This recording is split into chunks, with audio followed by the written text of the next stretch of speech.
அனைவருக்கும் வணக்கம். நான் Adarsh, team A, group C. இன்று நான் கன்னியாகுமரி மாவட்டத்தில் தக்கலையில் உள்ள பெருமாள் கோவிலிற்கு வந்துள்ளேன். இது 19ஆம் நூற்றாண்டை சேர்ந்த வைணவ தலமாகும்.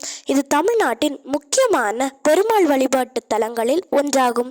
இது முக்காலத்தில் திருவிதாங்கூர் அரசின் ஒரு பகுதியாக விளங்கியது.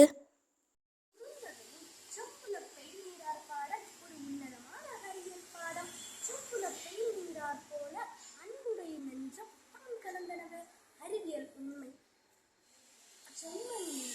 செம்மண்ணில் மழைநீர் விழும்போது மண்ணின் தாதுக்களும் நீரும் ஒன்றோடொன்று இணைந்து அதன் தனித்தன்மையை இழந்து புதிய ஒரு பண்பை பெறுகின்றது.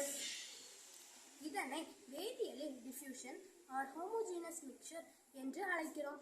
இரண்டு வெவ்வேறு மூலக்கூறுகள் பிரிக்க முடியாதபடி ஒன்றோடொன்று இணைவதை அன்றே தமிழன் மண்ணியலோடு ஒப்பிட்டு பாடியுள்ளான்.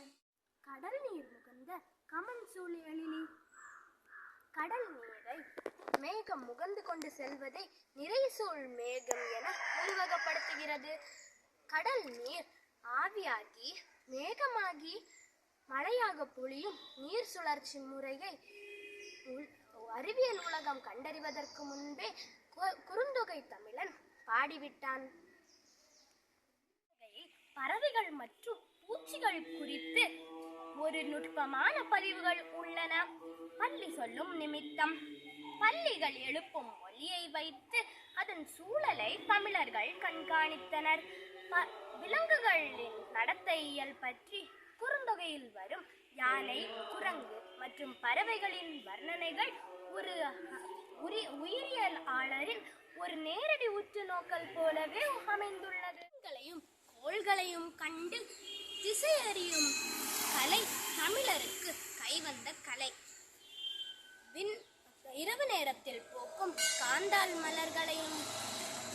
மலர்களையும் விண்மீன்களின் நிலையையும் வைத்து நேரத்தை கணிக்கும் உயிரியல் கடிகாரம் பற்றிய குறிப்புகள் குறுந்தொகையில் காணப்படுகின்றன. அன்பு நண்பர்களே, குறுந்தொகை என்பது 4 முதல் 8 வரிகள் கொண்ட பாடல்கள் மட்டுமல்ல, அது ஒரு அறிவியல் சுருக்கம்.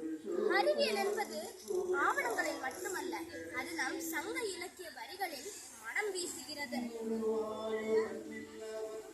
என்பதை உறக்கச் சொல்வோம். தமிழ் படிப்போம், அறிவியல் வளர்ப்போம், குறுந்தொகை பயில்வோம், அறிவியல் தமிழ் முழங்குவோம். நன்றி, வணக்கம்.